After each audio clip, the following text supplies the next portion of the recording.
Doctor साहब अब रमज़ान की हम बात करते हैं तो अक्सर लोगों को शिकायतें होती हैं पकोड़े समोसे खा खा के मोटे हो गए।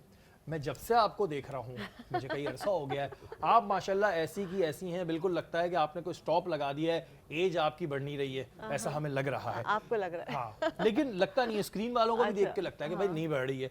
तो क्या करें रमज़ान में कि भाई पकोड़े समोसे भी खा लें और वज़न भी ना बढ़े? कुछ ऐसा कुछ है आपके पास तरीके का? अच्छा देखिए, रमज़ान में हमने पकौड़े समोसे फ़र्ज़ कर लिए हैं।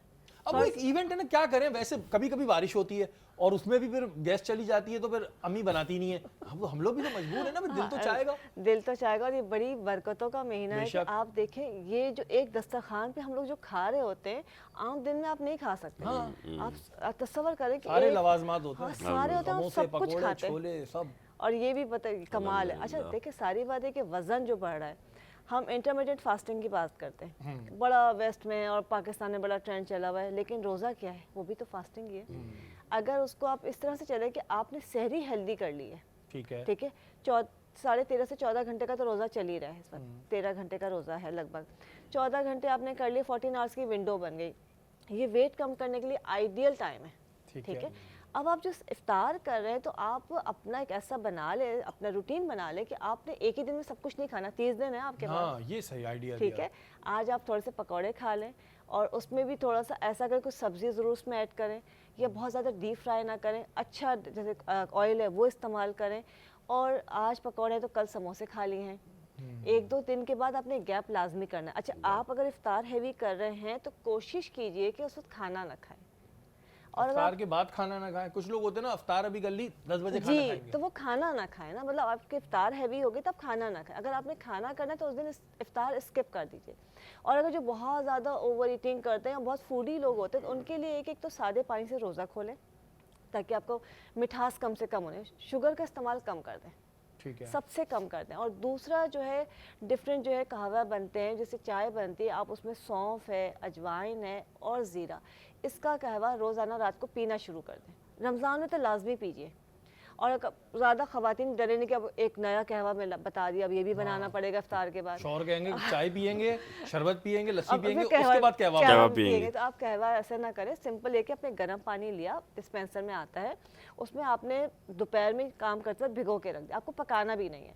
और शाम को जो है बस आपने सादा वो पी लिया है, रात को सोते वक्त पी लिया है। और सहरी पे भी आप पीना शुरू कर दें। आप लिख लीजिए, इस महीने आपका वज़न नहीं बढ़ेगा।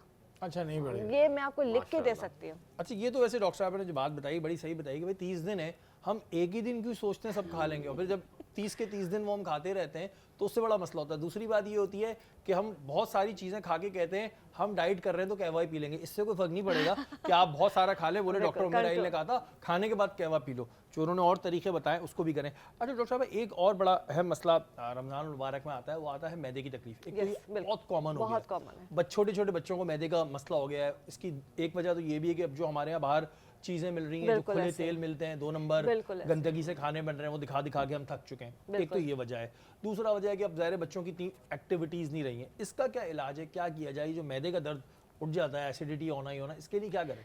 देखिए, रमज़ान से हटकर अगर मैं बात करूँ, एसिडिटी तब होती है जब आपका रूटीन खाने का सही नहीं होता है, या आप खाना जो खा रहे हैं वो बहुत ज़्यादा जैसे ऑयली खा रहे हैं या स्पाइसी खा रहे हैं।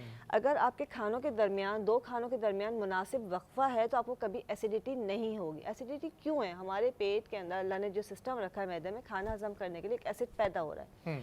अब वो खाना जाएगा तो उसको डाइजेस्ट करेगा। अब आपने इतना लंबा गैप कर दिया है, वो जो पैदा हो रहा है वो आपके मैदे को जलाना शुरू कर देता है, ठीक है। आपने वक्फे वक्फे से कुछ खाते रहना है। खाना हमेशा हेल्दी खाइए। हम क्वांटिटी पे अब तो फोकस करते हैं और हमारा ख्याल होता है हम बड़ा हेल्दी खाना खा रहे हैं, बट हम हेल्दी खाना बिल्कुल नहीं खाते। हेल्दी खाने में मेज़ भरी भी नहीं होनी चाहिए, खाना सादा होना चाहिए। जितना अच्छा सादा खाना है, और बहुत ओवर कुक नहीं होना चाहिए।